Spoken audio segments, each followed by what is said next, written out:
आप सभी लोगों का अभिवादन है, अभिनंदन है। आज हम लोग एक बहुत इंटरेस्टिंग, बहुत रोचक सत्र की ओर हैं, जिसमें आज आप लोगों को मैं साक्षी होने का एक चाइनीज मेथड बताऊंगा। बहुत लोगों को ऐसा लगता होगा कि चाइना में कोई बहुत बड़े संत नहीं हुए या कोई विशिष्ट धर्म की स्थापना नहीं हुई।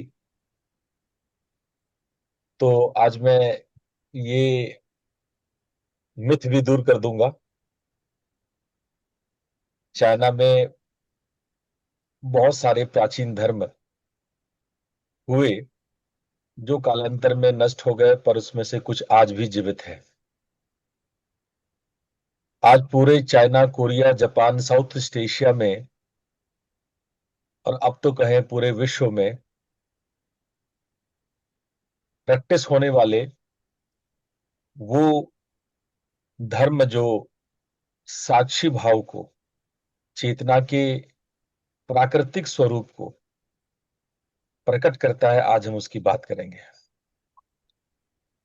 ये पूरा फेज, जो चौथा फेज है, ये हम लोगों ने रखा है कि हमारे अंदर चौबीसों घंटे, दिन रात, हम साक्षी भाव को कैसे विकसित कर पाए, ताकि हमारी साधना, आराधना, उपासना वो अपने अंतिम पड़ाव तक पहुंचे, हमारे जीवन का एक सिस्टम बन जाए, अपने चर्या का एक पूर्ण हिस्सा बन जाए, एक रूटीन का एक पार्ट बन जाए, हमारे सिस्टम में आ जाए। उसके लिए जरूरी है कि हम वो तरीके ढूंढें, उसकी खोज करें, उसको अपनाएं, जो हमारे जीवन में साक्षी भाव को, सजगता को लाने वाला हो। और इसी क्रम में आज मैं आपको ताओ मेडिटेशन सिखाऊंगा, जिसके संस्थापक लाओ त्से तुंग रहे हैं। लाओ जी भी उनको प्यार से हम लोग कहते हैं। तो आज हम लोग इस विषय में कुछ इंटरेस्टिंग बातें करेंगे। आज की साधना, ताओ मेडिटेशन कराने से पहले मैं आप लोगों को थोड़ा सा लाओ त्से के बारे में बताना चाहता हूं।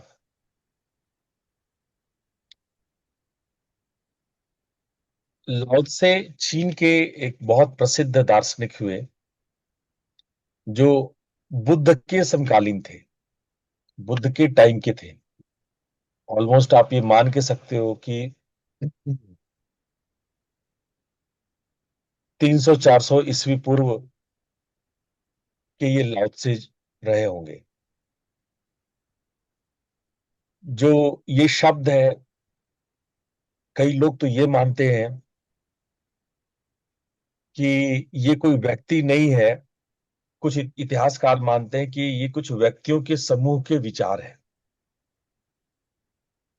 एक्चुअली चाइनीज भाषा में लाओ का अर्थ होता है रेस्पेक्टेड ओल्ड मैन।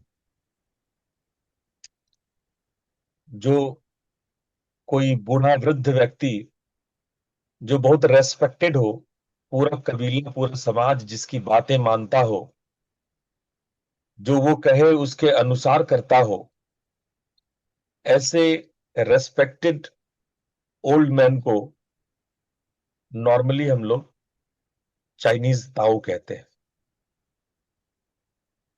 और सू का अर्थ होता है गुरु। तो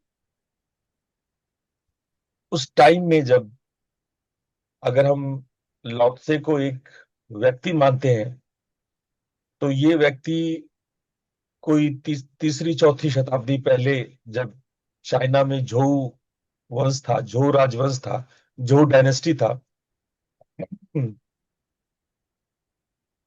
वो उस टाइम में वो हुए होंगे।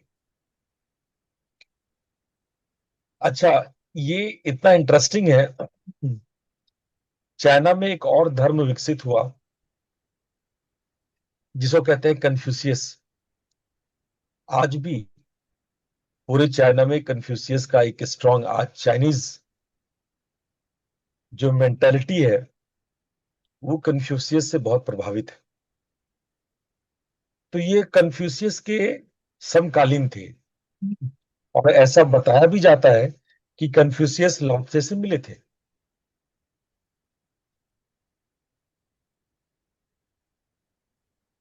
लाओ नाम से इन्होंने किताब भी लिखी जो लगभग 15 वॉल्यूम्स में था।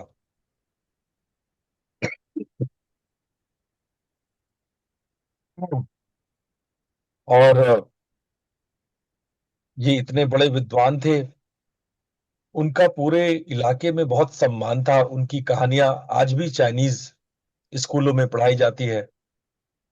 आज भी लाखों करोड़ों उनके अनुयायी हैं, और ताओ मेडिटेशन के नाम से पूरे विश्व में अनेक अनेक बातें करी की जाती है।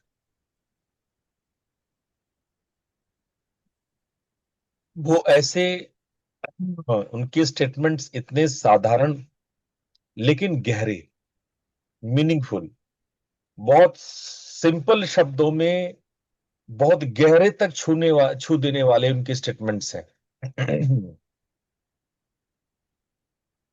तो हम आज इस विषय में जानने की कोशिश करेंगे, उनको समझने की कोशिश करेंगे।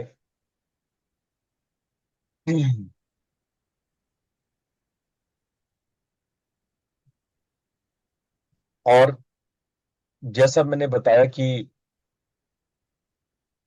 एक इंटरेस्टिंग कहावत इस वृद्ध व्यक्ति के बारे में कहा जाता है कि ये 80 साल की उम्र में अपना राज्य छोड़ दिए थे, वेस्ट की तरफ चले गए थे। कुछ लोग मानते हैं कि इंडिया की तरफ आ गए थे और इन्होंने इंडिया का भ्रमण किया था, कुछ लोग ऐसा मानते हैं।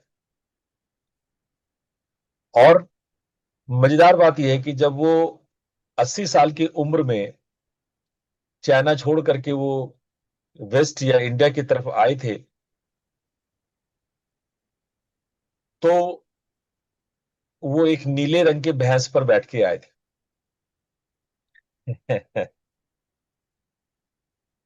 और आप देखोगे लाओत्से कई बार भैंस पर बैठे हुए, एक नीले रंग के भैंस पर बैठे हुए आपको उनकी तस्वीर दिखाई पड़ेगी।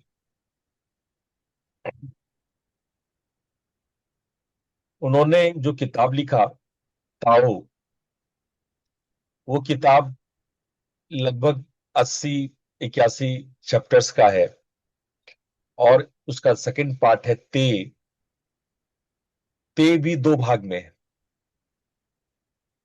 जिसमें सदाचार के बारे में, शांति के बारे में, ये सब के बारे में चर्चा है। आप देखोगे अगर पूरे चाइना को, तो पूरा चाइना ताओवाद में, कन्फ्यूशियसवाद में और बौद्ध धर्म में बटा हुआ है। ये तीन प्रधान धर्म हैं चाइना में। और कन्फ्यूशियस के बाद दूसरा सबसे शक्तिशाली धर्म वहां पे ताओ है। कभी बौद्ध हुआ करता था, लेकिन कम्युनिस्ट के शासन में अब बौद्धों को थोड़ा डाउन करके वहां के ताओवाद को, ताओइज्म को ज्यादा एक्टिवेट किया गया। क्या है ये ताओवाद को? तो ताओ शब्द का जो उन्होंने किताब लिखा, उसका मतलब होता है परम मार्ग। ताओ एक ऐसा ट्रुथ है, एक ऐसी शक्ति है जिससे पूरी सृष्टि का क्रिएशन होता है, जिसके कारण जिसको हम लोग परमात्मा कहते हैं, भगवान कहते हैं, ईश्वर कहते हैं। ताओ के बारे में लाओ त्से ने जो बात करी है, उन्होंने कहा है कि यह न देखा जा सकता है, न सुना जा सकता है, न पकड़ा जा सकता है, फिर भी सर्वत्र, फिर भी सर्वव्यापी है।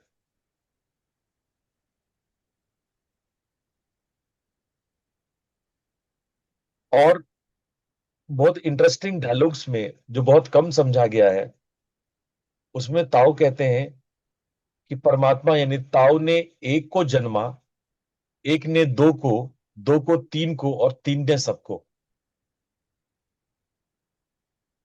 तो क्या ये हमारे मोनोइज्म, हमारे ड्युअलिज्म यानी द्वैतवाद और त्रिकवाद के बारे में कहा जा रहा है?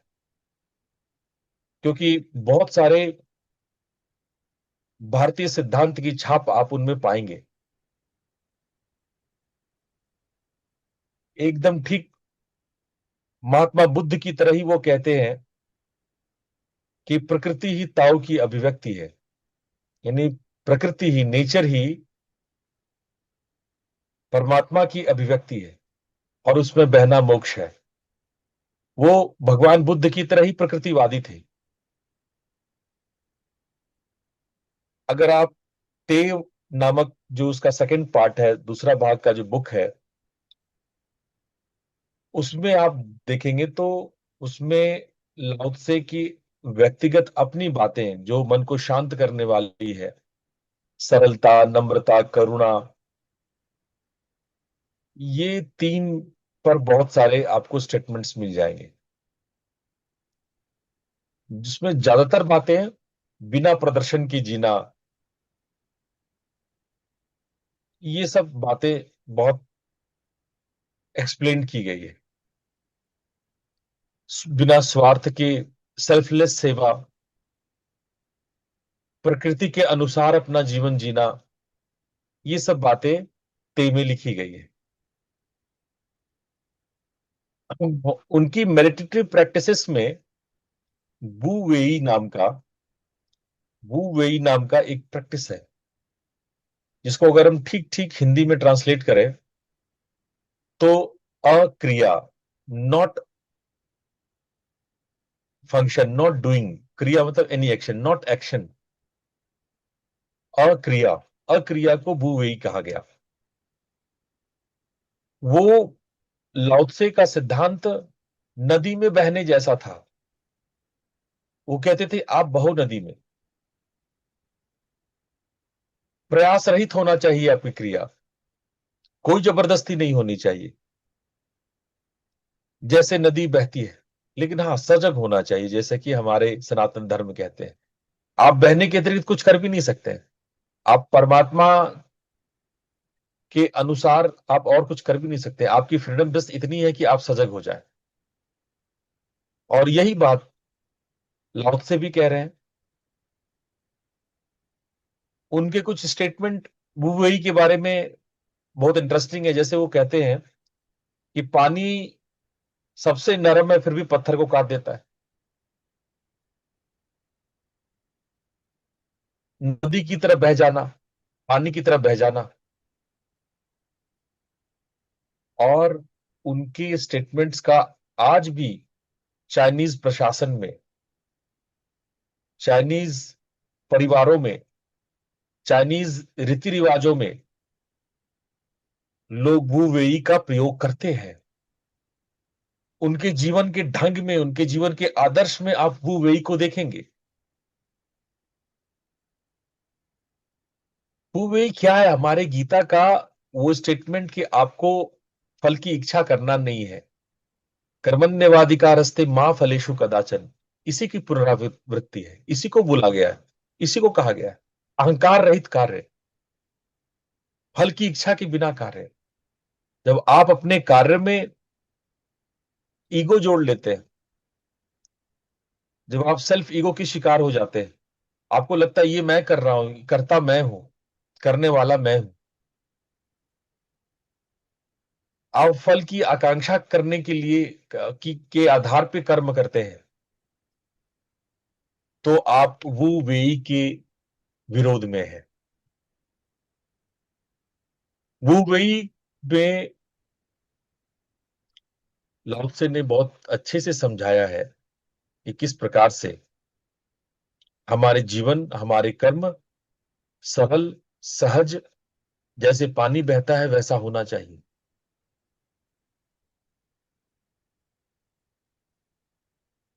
इसके बाद ताओ का एक और सिद्धांत, जिसमें उन्होंने कहा ताओ से यिंग यांग बना। ताओ से यिन यांग एक ड्युअलिज्म, जैसे हमारे यहाँ अर्धनारीश्वर का सिद्धांत है, प्रकृति पुरुष का सिद्धांत है, माया ब्रह्म का सिद्धांत है, इसी प्रकार का द्वैत सिद्धांत कुछ लाओत्से भी रखते हैं और उसको यिन यांग कहते हैं। आज भी पूरी चाइना और पूरे साउथ ईस्ट एशिया में ताओ का यिन यांग बहुत फेमस है। वो हमारे शिव शक्ति की तरह ही है, जहां यिन एक स्त्री रूप में है, शक्ति रूप में है, और यांग एक प्रकाश के रूप में, एक पुरुष के रूप में, और दोनों एक दूसरे पे परस्पर निर्भर है, दोनों एक दूसरे के बिना अधूरे हैं, दोनों संपूर्ण होने के साथ साथ भी साथ है, और पूरा ब्रह्मांड इन्हीं दोनों की क्रिया प्रतिक्रिया है, ठीक ऐसा ही जैसे हमारे तंत्र कहते हैं। और एक साधक का लक्ष्य होना चाहिए कि अपने भीतर के शिवत्व और शक्ति तत्व को बैलेंस रखे। यही लाओत्से से भी कहते हैं। यहाँ पे आप, हमारे और लाओत्से में कोई ज्यादा फर्क नहीं है। इस ताओ धर्म को अगर आप देखेंगे कि 600 ईसा पूर्व से लेकर के आज तक में इसके क्या डेवलपमेंट्स हैं, तो जुआनजी के टाइम में इस राजवंश में इसका दार्शनिक प्रचार बहुत हुआ, लेकिन पहली शताब्दी दूसरी शताब्दी में ये एक धार्मिक आंदोलन के रूप में, एक धर्म के रूप में विकसित हो गया। और जब चौथी से सातवीं शताब्दी के राउंड में बुद्धिज्म जब चाइना में गया, तो ताओ और बुद्धिज्म आपस में मिल गए, घुल मिल गए, एक साथ हो गए। सेपरेट करना मुश्किल था कि कौन सा ताओइज्म है, कौन सा बुद्धिज्म है। सारे ताओ के दार्शनिक बौद्ध बन गए। और आज भी इस आधुनिक काल में भी अगर आप देखेंगे तो ताई ची का और फेंग सुई का आपने नाम सुना होगा। ताई ची, फेंग सुई, किंगोंग, एक्यूपंचर, एक्यूप्रेशर, ये सारे चीज जो है ये उधर से ही आया है। ये ताओ धर्म का ही प्रचार प्रसार है। जो प्राचीन चीनी चिकित्सा मेथड है वो इसी पे आधारित है। जो ची शब्द है, ची शब्द का मतलब होता है ऊर्जा, एनर्जी। यही जापान में की कहते हैं इसको। जैसे रे की मतलब क्या, की मतलब ऊर्जा, शक्ति। रे मतलब शिव तत्व, प्रकाश, आकाश, अंतरिक्ष, उसको रे बोलते हैं। की या चाइना में ची, उसका मतलब होता है ऊर्जा।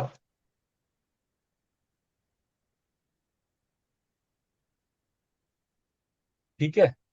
तो ये जो हम देखें इस ताओ धर्म का इस पूरे विश्व को क्या देन है, तो इसका चिकित्सा में बहुत रोल है। ये प्राकृतिक चिकित्सक, इसके साधक प्राकृतिक चिकित्सक थे। इन्होंने हर्बल मेडिसिन का, एक्यूपंचर का, किंगोंग का, जो ची ऊर्जा पे, जो प्राकृतिक, जो नेचर में जो ऊर्जा है उसके सिद्धांत पे आधारित है। इसके अलावा बौद्धों के आने के बाद वहां पे मार्शल आर्ट डेवलप हुआ, जैसे ताई ची, कुंग फू, जूडो। यानी कि वू वेई और ची प्रवाह को, जो ची मतलब एनर्जी के, ऊर्जा के मूवमेंट को, ये आपस में मिला करके इन लोगों ने अपने भीतर की शक्ति को इतना शक्तिशाली बनाने की कोशिश की जिससे कि वो आत्मरक्षा कर सके, आक्रमण से अपने आप को बचा सके। जैसे हमारे यहाँ वास्तु शास्त्र है, उसी तरह वहां पर बौद्धों ने विकसित किया फेंग सुई, जो ताओ धर्म का देन है। ये घर में ऊर्जा का प्रवाह कैसे बैलेंस्ड हो, कई बार होता है ना, घर में आप लोगों को लगता है कि ऊर्जा एबनॉर्मल है, हम लोग वास्तुशास्त्र की बात करते हैं। फेंग शुई भी उसी प्रकार से कई प्रकार के आइटम बनाते हैं, कई प्रकार की फेंग शुई मटेरियल्स हैं, चाइनीज प्रोडक्ट हैं, जो घर के ऊर्जा को बैलेंस और बराबर बनाने के लिए यूज होता रहा है। सबसे जो इंपॉर्टेंट पार्ट है वो बैक टू नेचर। आप प्रकृति की ओर वापस लौटो, प्रकृति के साथ सामंजस्य करो। और आज की डेट में ये बहुत प्रासंगिक है, जब खुद चाइना में लोग प्रकृति के साथ खिलवाड़ कर रहे हैं, पूरे विश्व में प्रकृति का ह्रास हो रहा है, तो आज ताओ धर्म की ज्यादा जरूरत है।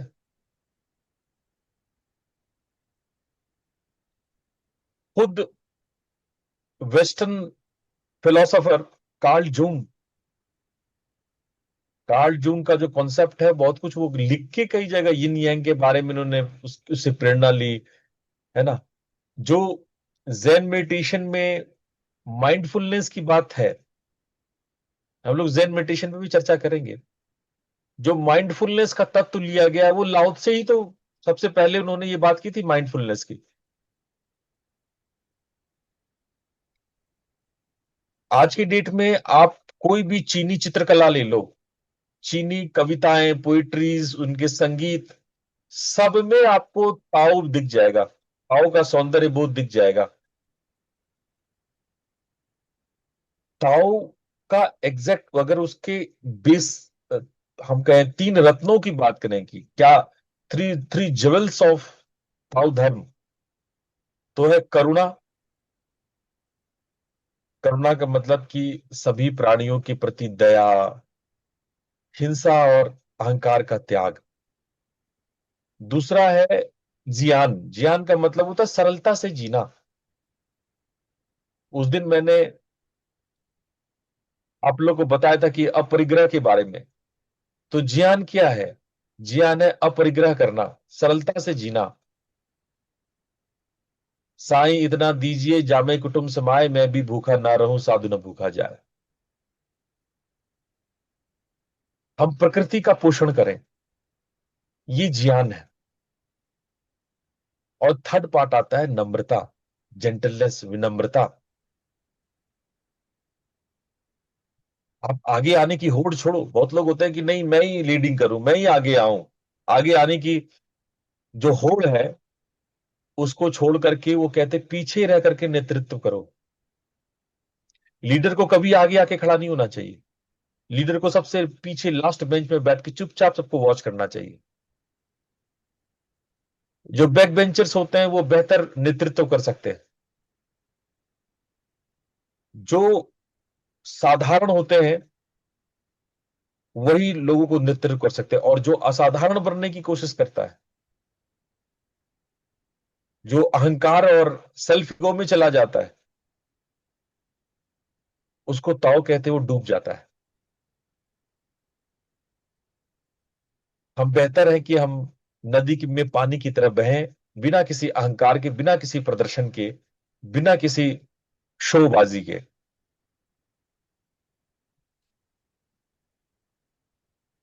केवल अगर आप ताइवान और सिंगापुर में देख लेंगे तो 2 करोड़ से ज्यादा धार्मिक religious Tao as a religion मानने वाले लोग हैं।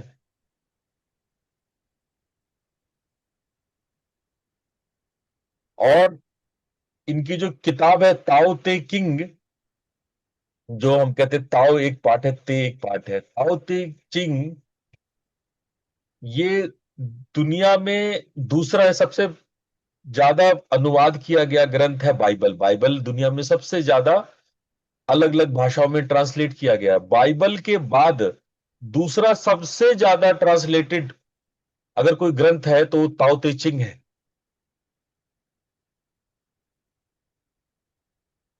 और लगभग लगभग 10 करोड़ लोग आज भी ताइची का अभ्यास पूरे विश्व में करते हैं, इतनी व्यापकता है। तो आज हम लोग इस कल्चर के बारे में सीखेंगे, जानेंगे, तो आप लोग कितने लोग हो जो इस कल्चर के बारे में, इस प्रैक्टिस के बारे में जानना चाहते हो? जरा एक बार चैट पे यस नो लिख देना। देखें ताओ के लिए कितने लोग इंटरेस्ट रखते हैं।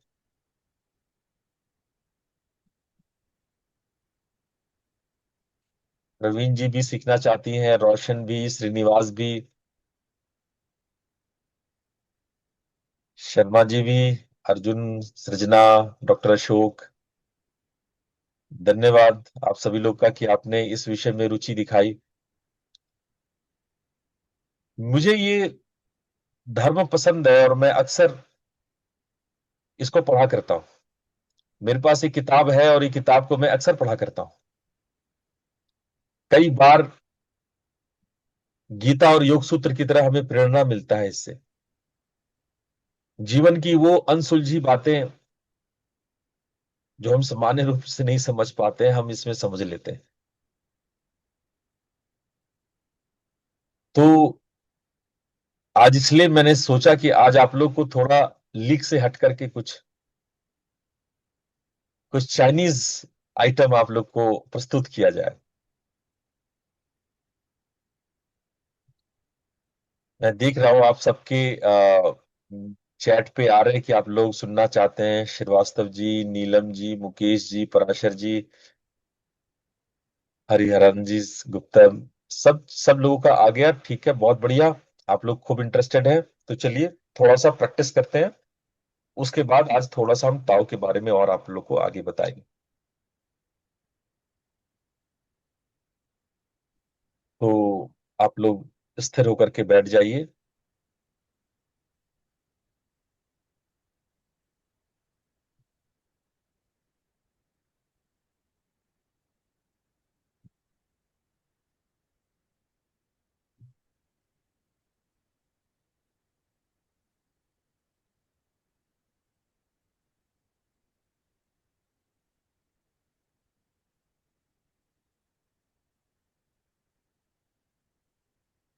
अपने शरीर को ध्यान दीजिए।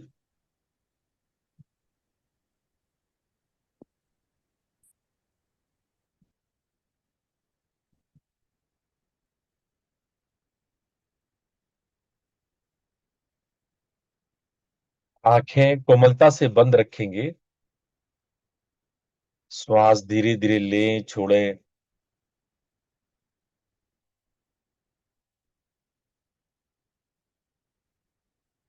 जब आप श्वास ले छोड़ें तो पेट के फैलने सिकुड़ने पर ध्यान दें, छाती का नहीं।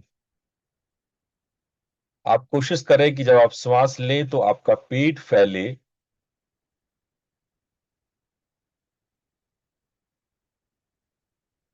Purposely bulge your abdomen,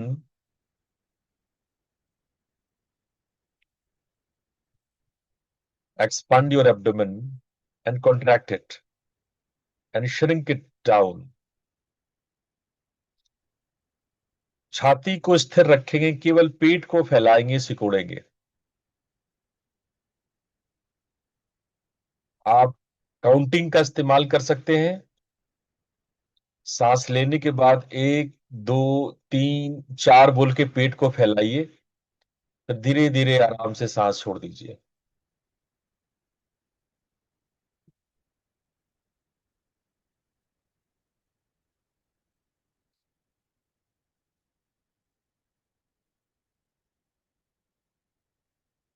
आज आप लोग को सिखाएंगे त्यान तियेन, एक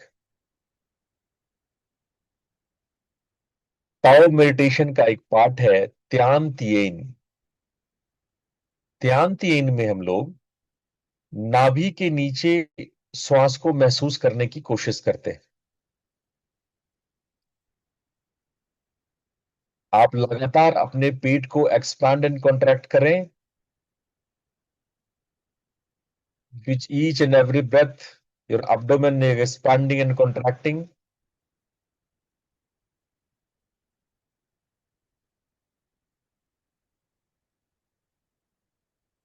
और नाभि के नीचे जहां रेतस प्राण है,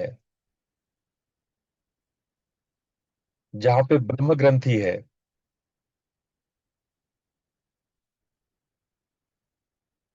वहां गर्माहट स्पंदन को अनुभव करने की कोशिश करें। अपनी सजगता को वहां ले जाएं, फोकस करें। नाभि से नीचे जो आपका पेल्विक एरिया है, पेल्विक एरिया में फोकस करें। जितना पेट को एक्सपांड कर सकते हैं एक्सपांड कीजिए, कॉन्ट्रैक्ट कीजिए। श्वास के साथ पेट का एक्सपेंशन एंड कॉन्ट्रैक्शन हो, और पेल्विक रीजन में गर्माहट स्पंदन को अनुभव करें।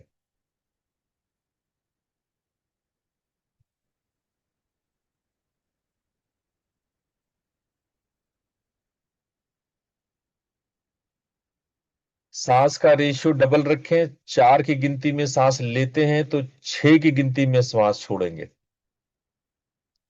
श्वास इतना लंबा गहरा छोड़िए कि पेट अंदर की तरफ आ जाए। इतना सिकोड़े कि पेट अंदर की तरफ आ जाए।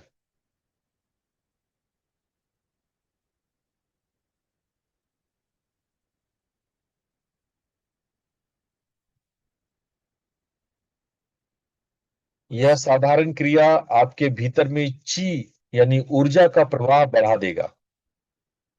आप देखेंगे कि ची यानी ऊर्जा, शक्ति पूरे शरीर में फैल रहा है।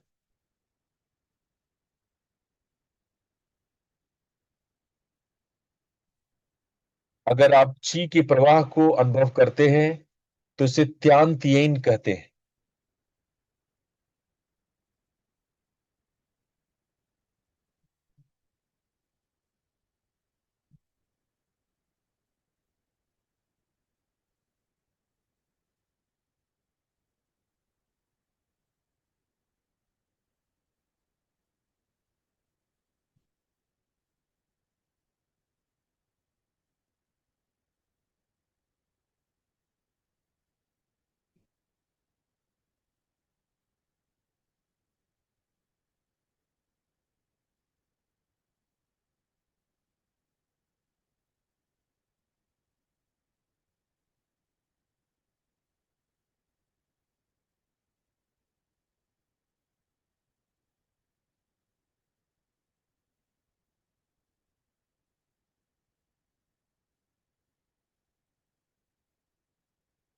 अब आइए हम लोग अगले चरण में वू वेई ध्यान करेंगे।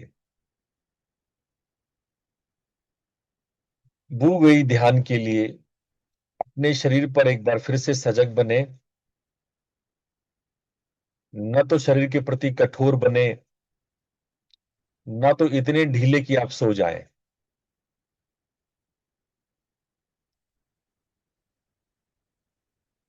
अभ्यास में न कोई लक्ष्य है, न कोई आपसे एक्सपेक्टेशन है, और ना ही आप कुछ प्राप्त करने वाले हैं। ऐसा भाव रखें। न कोई लक्ष्य, न कोई अपेक्षा, न कोई उपलब्धि। बस जैसे है वैसे बैठे रहे। ध्यान के इंस्ट्रक्शन सुनने में अजीब लगते हैं, पर यही वो वेई है।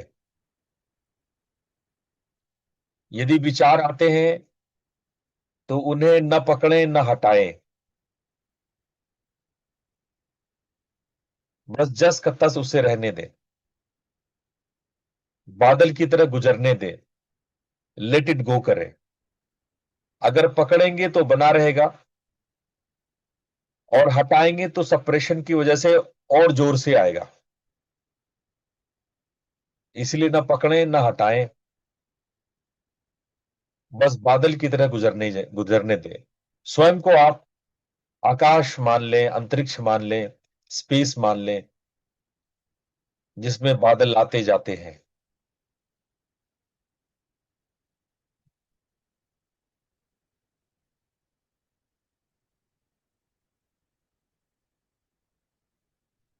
कुछ बदलाव ना करें। जो है जैसा है, जैसा है वैसा है।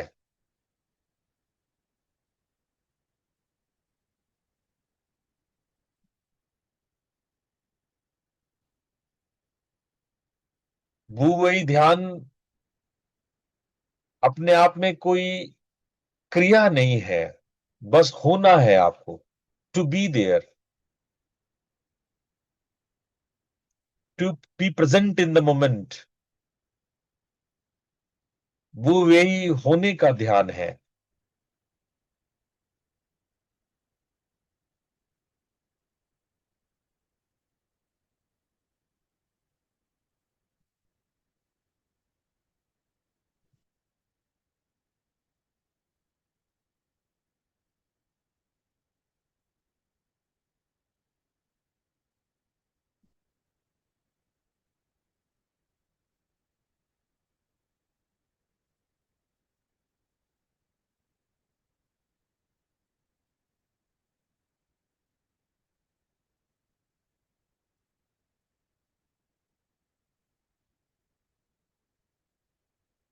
धीरे धीरे आप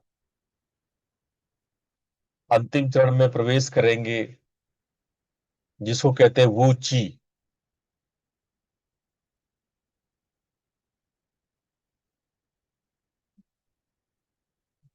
वो ची का अर्थ है एब्सल्यूट एम्प्टीनेस, परम रिक्त, पूरी तरह से खाली।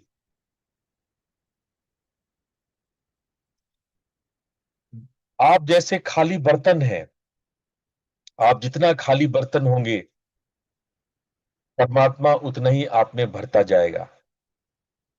Make your self completely empty. आप भाव करें कि आप एक रिक्त पात्र हैं, एक खाली बर्तन है, और ताव उसमें भरते हैं। ताव को भरने दें। जो भी आपके शरीर में, मन में संवेदनाएं या विचार आ रहे हैं, उसे बिना प्रतिक्रिया के बहने दें, होने दें। न पकड़े, न छोड़े, बस उसको जाने दे, आने और जाने दे, बादल की तरह।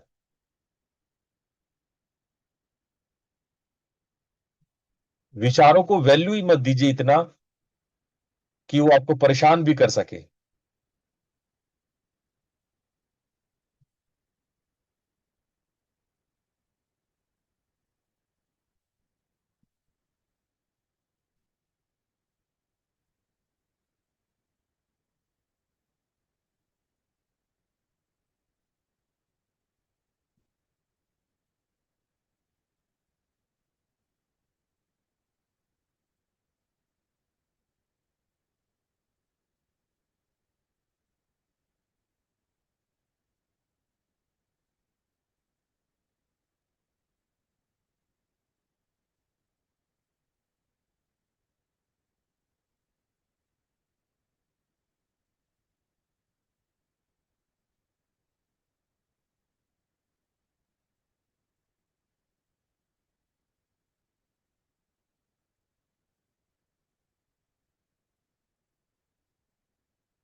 आज हम लोग इतना ही प्रैक्टिस करेंगे। बहुत सारे प्रैक्टिसेस हैं, पर समय को ध्यान रखते हुए भ्रूमध्य पर अपने ध्यान को लाइए। वहां पे दिव्य ज्योति का ख्याल करते हुए हम लोग 3 बार ओम मंत्र का उच्चारण करेंगे और शांति पाठ करेंगे। लंबा और गहरा श्वास लीजिए।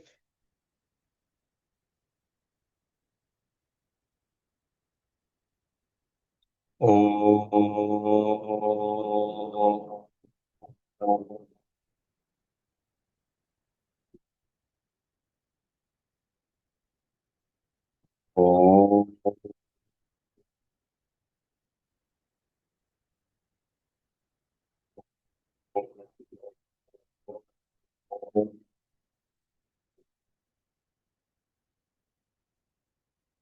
ओ,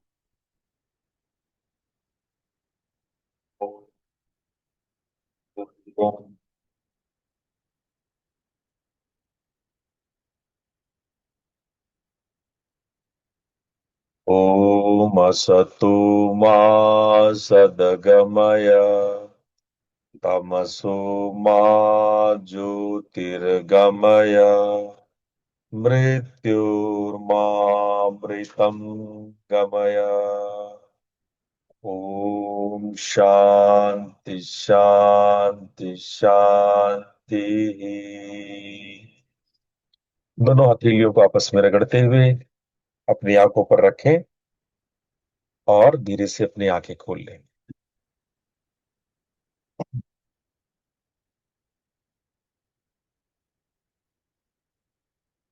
तो आज हम लोग ताओ ध्यान के संबंध में प्रैक्टिस करी।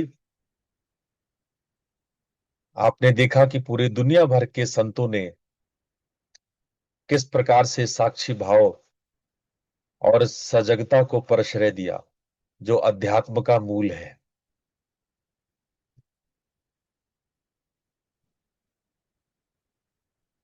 ताओ कहते हैं जो कहा ना जा सके वही रियल में ताओ है।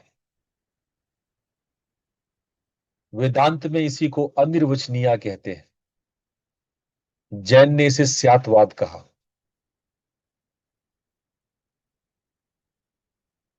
और lao tse ने अपने ताओ ते चिंग में ये पहला सूत्र दिया।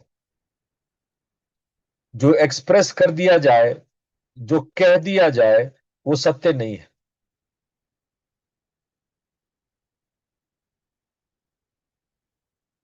तो आज हम इसी ताओ को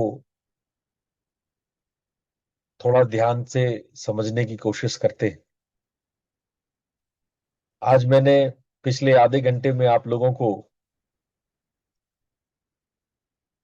ताओ के बारे में बहुत कुछ बताया, जिसमें वू वेई, ची, या कहीं पे की, कहीं की है, जैसे रे की, कहीं पे ची है, यिन यांग, एम्प्टी माइंड और बैक टू नेचर। इन सारे जो बेसिक अवधारणा है ताओइज्म के, वो मैंने बताया आप लोगों को। इन लोगों में प्रकृति से जुड़ने की, जानवरों से, जंगलों से, मिट्टी से, पत्थर से जुड़ने के अलग अलग तरीके बताए जाते हैं, प्रकृति से जुड़ाव का। और उसी में आता है ताइची। कुछ ऐसे मार्शल आर्ट्स हैं जिसमें हम प्रकृति के साथ अपने आप को जोड़ते हैं। मैंने आज आप लोगों को प्रैक्टिस कराया, जिसमें तानतियन के बारे में बताया कि आपको पेट को एक्सपांड करना है और पेट के नीचे पेल्विक रीजन में गर्माहट को महसूस करना है।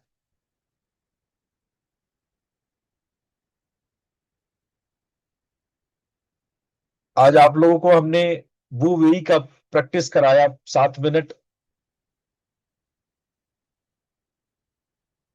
जिसमें कि आपने स्वयं को आकाश और विचारों को बादल की तरह देखा और सिर्फ होने की अनुभूति की।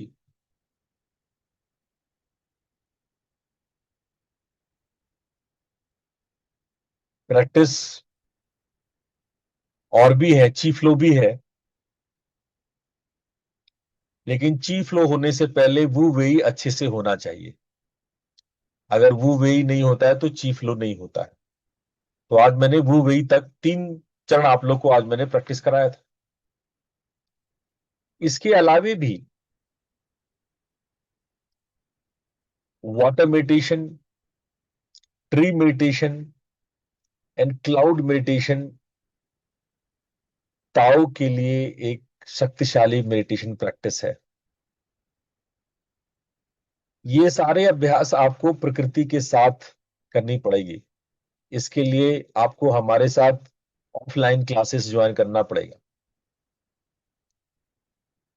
मैं आप लोग को बताता चलूं कि 28-29 तारीख को, जुलाई में, 28-29 जुलाई में गुरु पूर्णिमा के दौरान मैं ऑफलाइन क्लासेस आप लोग का लूंगा।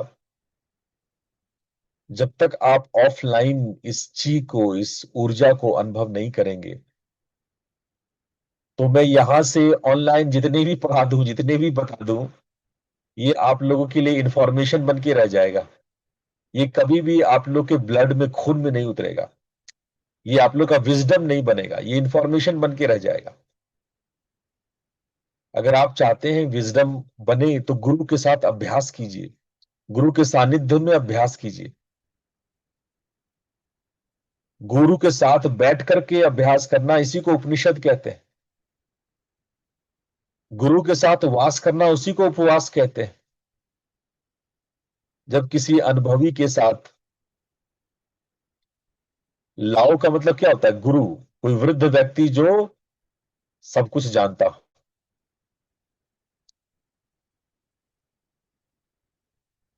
तो जब आप उनके सानिध्य में बैठ के साधना करेंगे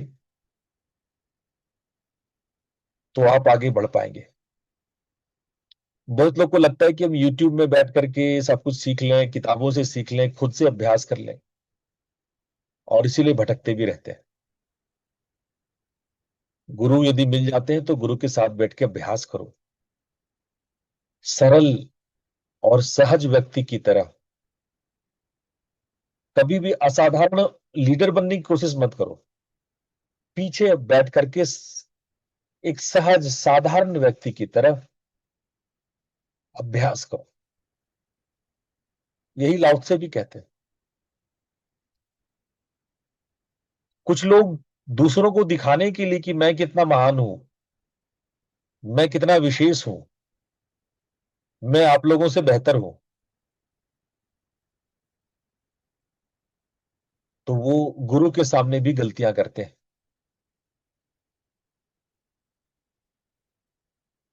लेकिन जब आप बिल्कुल साधारण बन जाते हैं, पानी की तरह बहते हैं।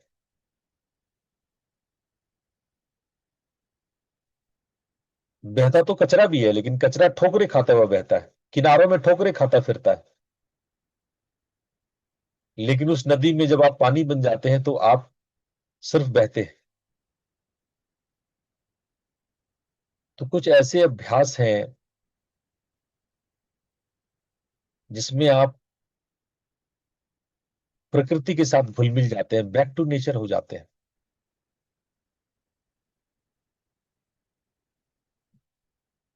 जब नदी के साथ बैठ करके साधना करते हैं तो उसको वाटर मेडिटेशन वहां पे कहते हैं। मैं कभी आप लोगों को कराऊंगा, जब आप मेरे सामने आमने सामने होंगे, रूबरू होंगे, ऑफलाइन होंगे, तो मैं ये तीनों मेडिटेशन, वाटर, ट्री और क्लाउड मेडिटेशन में आपको कराऊंगा। ये इस पर चर्चा करने का कोई अर्थ नहीं है।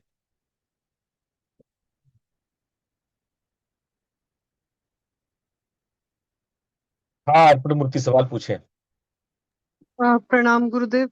गुरुदेव, कुछ भी टेक्स्ट ना मुझसे तो रीड नहीं हो रहा है। आई होप सबको अगर दिक्कत आ रही है, क्योंकि बहुत बारीक अक्षर हो गए हैं, तो पिछली दो स्लाइड्स में कुछ भी पढ़ा नहीं गया।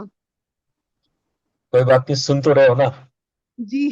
जी। वो बस आप ना अच्छे श्रवण के ऊपर ध्यान दो, आप नाद साधक बनो, है ना। जी गुरुदेव, जी गुरुदेव। सुनने में ध्यान दो, पढ़ के क्या ही करोगे। पढ़ने तो किताबों में भरा पड़ा है ना। जी। कोई भी यूट्यूब खोल लोगे, सारी चीज तुम्हें मिल जाए। कोई ऐसी चीज नहीं है जो कि मैं कुछ विशिष्ट चीज लिख के लाया हूँ, कुछ भी इसमें स्पेशल नहीं है। जी स्पेशल गुरुदेव। मेरी आवाज में है ना। जी। ना वो कौन सा गीत है ना, मेरी आवाज ही पहचान है गर याद रहे, नाम गुम जाएगा चेहरा ये बदल जाएगा, मेरी आवाज ही पहचान है। जी गुरुदेव। ठीक है। तो भाव के अगर हम अर्थ जाते हैं, जैसा मैंने आप लोग को ऑलरेडी बताया कि भाव का मतलब होता है ब्रह्मांड का मूल शक्ति, सृष्टि का मूल स्रोत, जो अनाम है, अरूप है, अनंत है, परमात्मा है, जो सभी वस्तुओं से पहले विद्यमान है, जिसको हम लोग परमेश्वर कहते हैं, उसी को यहाँ पे ताओ कहा जाता है। ताओ शक्ति के रूप में, माया के रूप में, प्रकृति के रूप में परिवर्तनशील है, लेकिन सत्य के रूप में, ट्रुथ के रूप में, शाश्वत के रूप में वो अपरिवर्तनशील है। ये गहरी बात लाओ त्से ने कह दी, और बहुत सारे साउथ ईस्ट के बौद्ध लोग नहीं समझ पाते हैं। मेरी कई बार जब कोरियन और कंबोडियन बौद्धों से बात हुई, तो वो अनात्मा को समझ नहीं पाए जितनी सरलता से लाओ त्से ने अनात्मा को समझा दिया।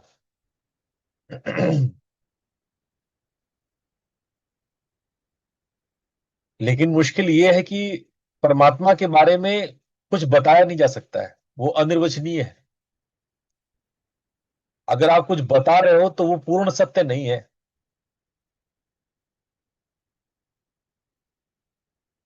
इस बुक के बारे में अगर हम देखें, जो लाओ त्से का मूल किताब है जिसको ताओ ते चिंग कहते हैं, तो इसमें लगभग 81 चैप्टर्स हैं, और ईसा पूर्व 600 ईस्वी में लिखी गई किताब है, और 500 से ज्यादा भाषाओं में इसका अनुवाद है। तो ये जो ताओ ते चिंग किताब है, ताओ का मतलब होता है मार्ग, ते का मतलब होता है उसके पीछे की शक्ति, और चिंग का मतलब होता है जो क्लासिकल ग्रंथ है।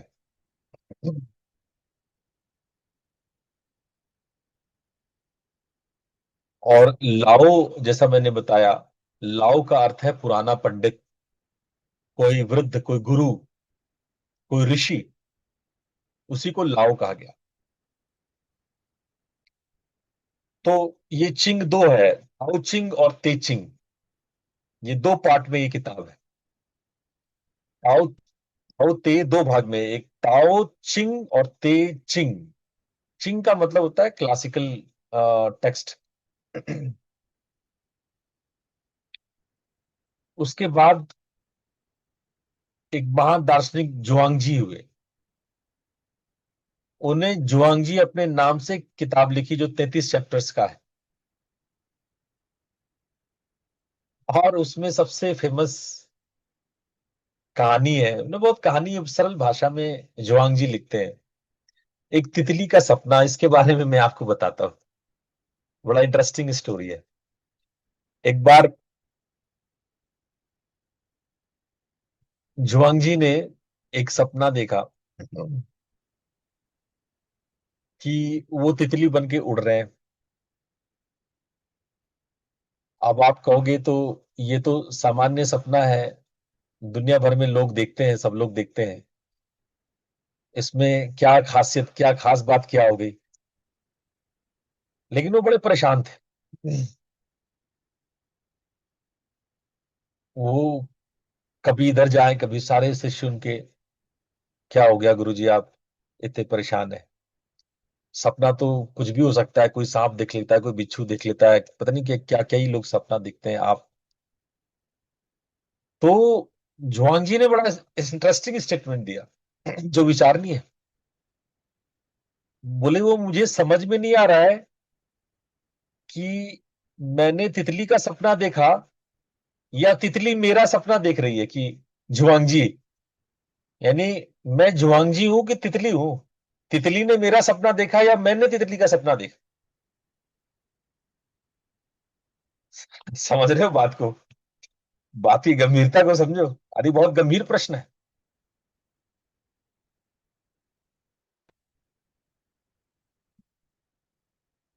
तो ये अभी भी पूरे चाइना में इस बटरफ्लाई ड्रीम के बारे में लोग बहुत कुछ मायावाद को समझते हैं कि माया क्या है। हम अपने बारे में कितने सत्य को जानते हैं?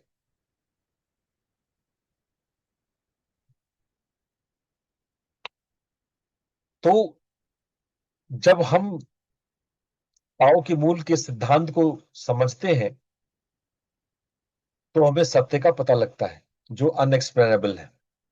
और इसके लिए 5 मूल अवधारणाएं हैं: वु वेई, पू, यिन यांग, ची, या कहीं कहीं की भी बोला जाता है, और त्युरान। वु वेई, आज आप लोगों ने वुई का प्रैक्टिस भी किया। आप मेरे साथ अगर हिमालय की यात्रा करते हैं, तो मैं प्रकृति में भी आप लोगों को बैक टू नेचर रितान्वेषी का अभ्यास कराता हूं, जिसमें आप प्रकृति बन जाते हैं। एक बार मैं समुद्र किनारे साउथ में अपने कुछ स्टूडेंट्स के साथ बैठा था।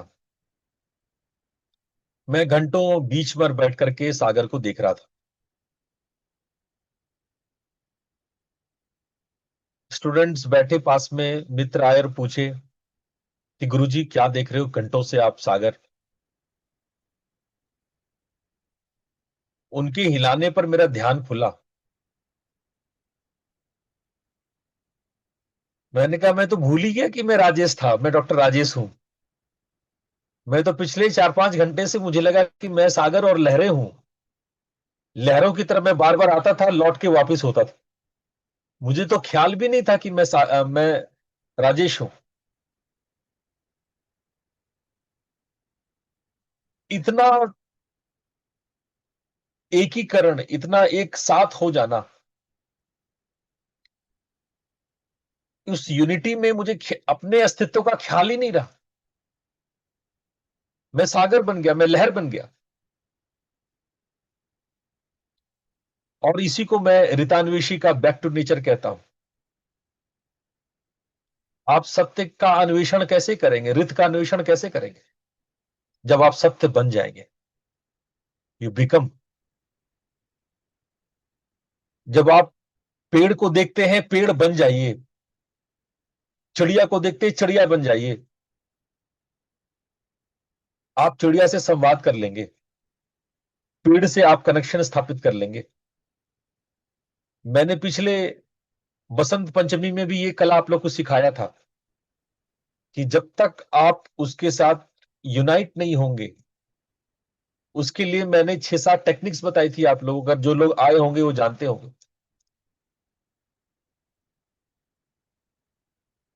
आप विरोध मत कीजिए, गतिरोध मत कीजिए। आप तो बस हो जाइए, प्रकृति में प्रकृति बन जाइए।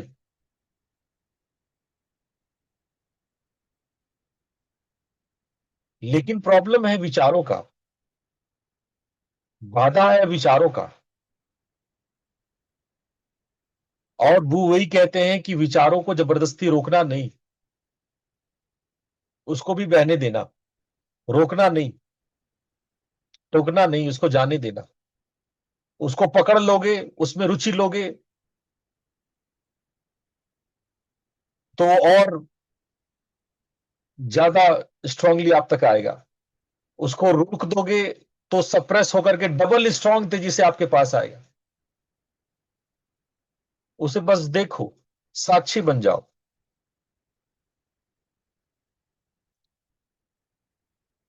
और ये अपने जीवन में, अपने संबंधों में, अपने कार्य में ये वू वेई को लाने का कोशिश करना।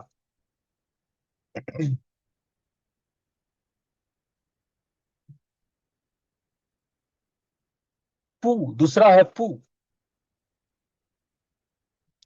पू का मतलब होता है जिस पर कोई आपने मेहनत करके उसको कोई रीशेप नहीं किया, रिकंस्ट्रक्ट, रिबिल्ट नहीं किया। बिना तराशा हुआ पत्थर, जो मूल जैसा, जो जैसा है, अनगढ़। अनगढ़ पत्थर, अनगढ़ लकड़ी का टुकड़ा जिसको अभी तराशा नहीं गया है। अगर तराशा नहीं गया तो उसमें अनंत संभावनाएं।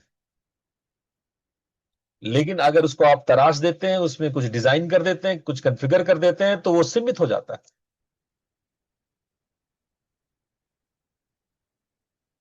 जैसे छोटे बच्चे, छोटे बच्चों में जब तक आपने संस्कार विकसित नहीं किया है, कोई पूर्वाग्रह विकसित नहीं किया है, तो वो इनोसेंट है, स्वाभाविक आनंद में भरे हुए होते हैं, जिज्ञासु होते हैं। लेकिन जैसे जैसे आप सोशल कंडीशनिंग डालते जाते हैं, वैसे वो धूर्त और चालाक होता चला जाता है।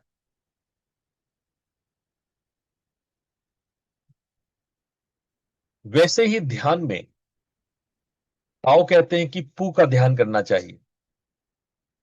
हर ताजा पल हर वर्तमान क्षण न जानने की कोशिश करना, न जानना। बस वैसे देखो जैसे आप कुछ नहीं जानते हो, जैसे जिज्ञासा, जैसे छोटा बच्चा, 1.5-2 साल का बच्चा हर चीज को कितना जिज्ञासा देख, कितना अचंभित होकर के, कितना आश्चर्य से चारों ओर देखता है। वो तितली पहली बार देखता है, आश्चर्य से देखता है कि ये क्या चीज है, उसको छूने की कोशिश करता है। तो जब आप विचारों का संचय छोड़ करके उसी जिज्ञासा में उतर आ जाएंगे, क्योंकि सबसे मूर्खता यही है कि हम जानते हैं, मुझे पता है, ये सबसे बड़ी मूर्खता है। और सबसे बड़ा ज्ञान ही यही है कि मुझे कुछ नहीं आता है, मैं कुछ नहीं जानता। विरोधाभासी लग रहा होगा मेरी बात उलट भाषी लग रही होगी, पर सत्य यही है। जो कहता है कि वो सब कुछ जानता है, वो कुछ नहीं जानता है।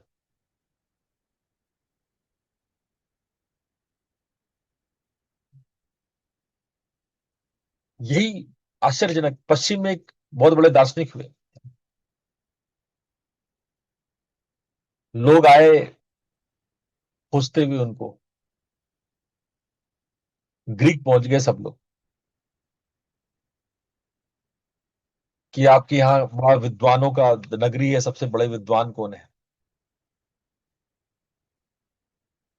बोले नित्से हैं, नित्से अंदर में है, उनसे आप मिल लीजिए। तो गए मिलने के लिए नित्से से। नित्से कहते हैं कि किसने कहा कि मैं विद्वान हूं? मैं तो इस पूरे नगर का सबसे बड़ा मूर्ख हूं, और मुझे कुछ नहीं आता है। तो जो विद्वान थे, जो उनसे मिलने आए थे, बोले कि आप कैसी बात कर रहे हैं, हम लोग तो आपसे सीखने के लिए आए हैं। एक ग्रीक में विद्वानों का बड़ा नाम था, हम तो बड़ा कुछ सीखने जानने के लिए आए। बोले नहीं, मेरे पास सिखाने के लिए कुछ भी नहीं है, मगर मुझे कुछ नहीं आता है। मैंने जिंदगी भर जानने की कोशिश की, और अंत में यही सी निष्कर्ष पे आए कि मुझे कुछ नहीं पता है। वो विद्वान लोग भी निराश होकर के बाहर निकले, ग्रीक वासियों से बोले, फिर तुम लोग जिसकी बात कर रहे थे, ये फिलोसोफर तो कहता है कि मुझे कुछ नहीं आता है। तो ग्रीक वालों ने समझाया कि इसीलिए, क्योंकि वो विद्वान है, इसीलिए वो ये बात कह सकते हैं। हम तो मूर्ख लोग हैं, इसलिए छोटी छोटी बात पे कहते हैं कि हाँ हमें आता है, हमको आता है, हमको आता है। थोथा चना बाजे घना। जो थोथा चना होता है ना, वो बहुत ज्यादा आवाज करता है।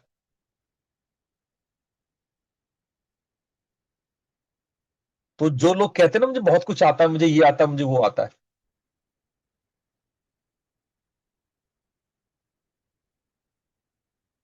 तो यहाँ पे ताओ का जो सिद्धांत है वो कहता है कि ज्ञान का अर्जन करते हुए प्रतिदिन कुछ जोड़ा जाता है,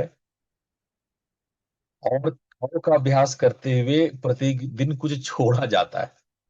वो जोड़ने की बात नहीं करते, छोड़ने की बात करते हैं।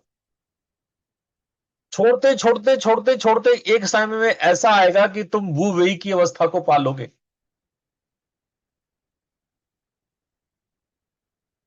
तुमको कुछ पकड़ना नहीं है, बस छोड़ते जाना है।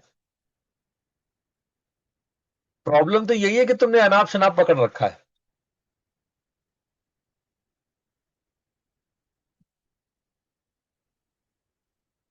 अगला लाउत से यिन और यांग के विषय में बात करते हैं। मैंने जैसे बताया कि हम लोग के यहाँ अर्धनारीश्वर शिव शक्ति स्वरूप है, उसी तरह से यिन यांग है। ये भी स्त्री पुरुष, रात्रि दिन, जल और अग्नि, शीतलता उष्णता, एक्सेप्टेंस और एक्शन, इंटरनल और एक्सटर्नल, इस रूप में ये बटे हुए हैं। यिन यांग क्या एक दूसरे के इतना एक दूसरे पर इतना निर्भर है, परस्पर संबंधित है, कि एक दूसरे के बिना अधूरा है। फिर की बात आती है, अच्छी। इसको कोरियन जापानीज में की कहते हैं, चाइनीज इसको ची कहते हैं।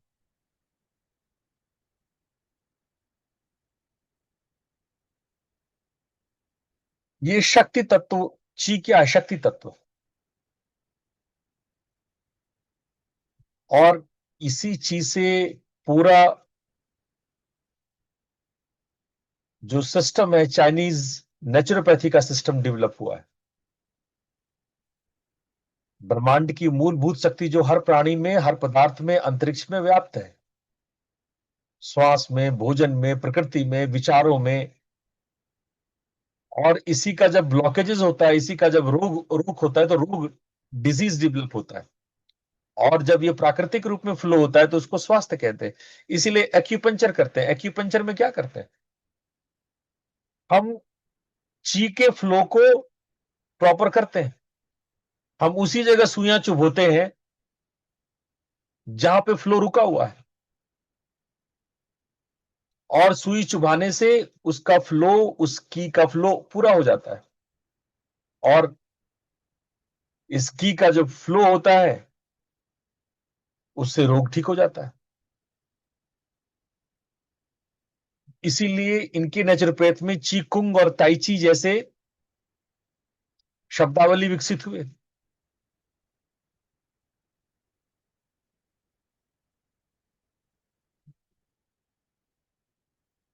और फिर आता है जीरान, जिसको जियान भी कहते हैं। खुद अपने आप को इस तरह से बदलना, प्रकृति में, ध्यान में, जहां भी जीवन में जिस एरिया में है, आप बिना प्रयास का उसको स्वाभाविक रहने दें। वो बन जाए जो जैसा है। प्रकृति में प्रकृति बन जाइए। श्वास पर ध्यान करते वक्त श्वास बन जाइए। कोई अलग अस्तित्व मत रखिए अपना, अलग आइडेंटिटी मत रखिए, वरना अहंकार में फंस जाएंगे।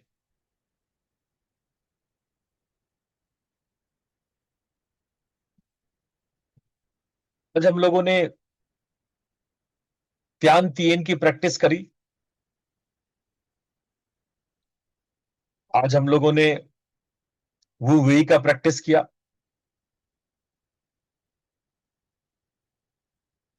और आज हम लोगों ने जाना कि प्रकृति से हम ध्यान कैसे कर सकते हैं। ये जब आप गुरु पूर्णिमा में आएंगे तो मैं आपको ऋतान्वेषी का मूल साधना बैक टू नेचर सिखाऊंगा।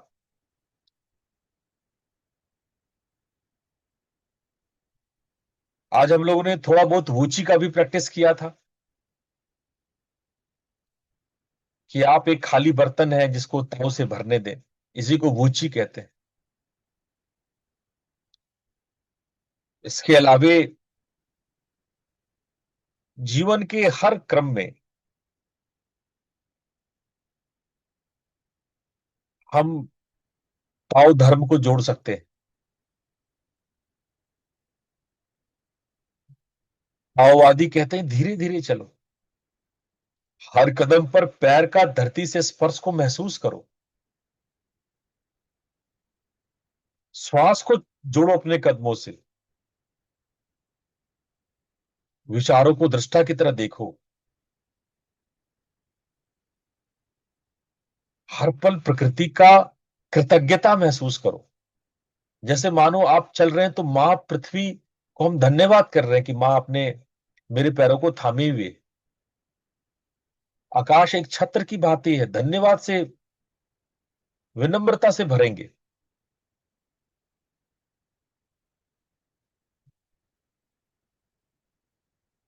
फिर ची कुंग,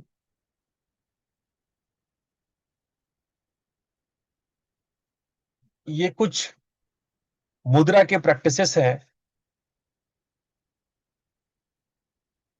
जो कभी समय होगा तो मैं आप लोग को कराऊंगा। इसमें युनशु, झांझुआंग, पातवानचिन है। ये अलग अलग मुद्रा की प्रैक्टिसेस है जो आने वाले ऑफलाइन क्लासेस में आप लोग को मैं बताऊंगा। चलते चलते मैं कुछ सूत्र आप लोग को बताता चलूं। ये बड़े इंटरेस्टिंग सूत्र हैं। मैं आप लोग के सामने पढ़ रहा हूं, जो स्क्रीन में है, एक बार उसको देख लीजिए। ताओ जो बताया जा सके, शाश्वत ताओ नहीं। वापसी ही ताओ की गति है, कोमलता ही ताओ का उपयोग है। जल की तरह बनो नरम, किंतु सब कुछ काट दे। ताओ के मार्ग पर प्रतिदिन कुछ छोड़ो, जब तक वो वेई ना हो। पहिए में नाभि की रिक्तता ही उसे उपयोगी बनाती है। ये थोड़ा आप लोग के लिए दिक्कत हो गया ना। पहिए में नाभि की, पहिया यहां पे कहा गया जीवन का बहाव, जीवन का जीवन चक्र। जीवन चक्र में आपका मैं होना, ये मेरा है, ये मैं और मेरा का होना, उसको नाभि कहा गया, उसको सेंटर कहा गया। पहल कि अगर वहां पे खाली छोड़ा गया है, अगर उस जगह पे आपका मैं नहीं है, उसकी रिक्तता है, उसका अभाव है, तो आपका जीवन उपयोगी बन बन पाता है। जो जानता है वह बोलता नहीं, जो बोलता है वह जानता नहीं। सत्य। और यही बात कुंडलिनी शक्ति के बारे में भी लागू होती है। मैंने उस दिन कुंडलिनी शक्ति के बारे में यही बात बताया था।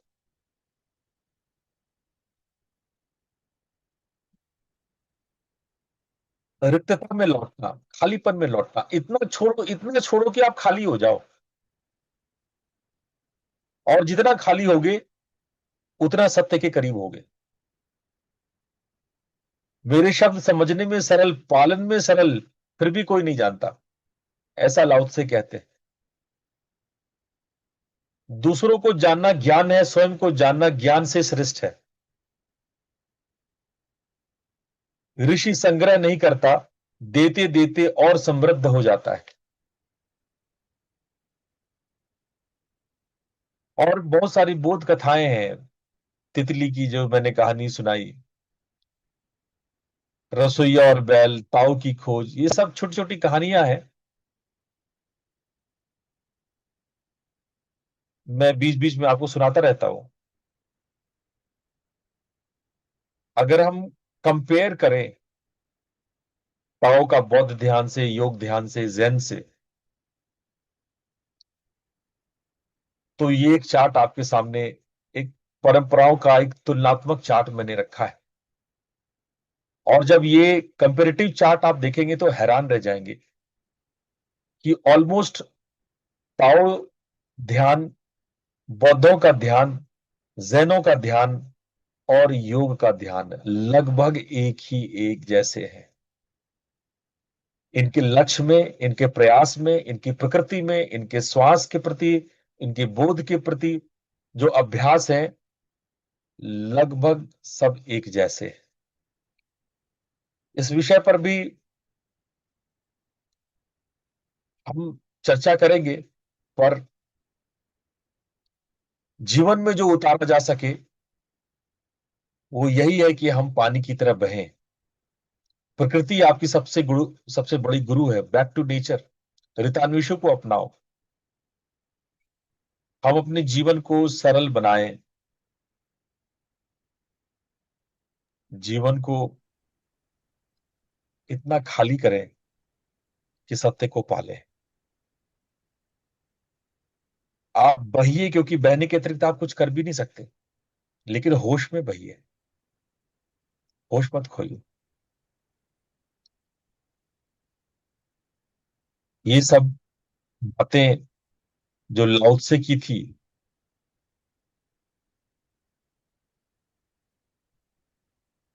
ये इंपॉर्टेंट पार्ट है। तो आज इतना ही।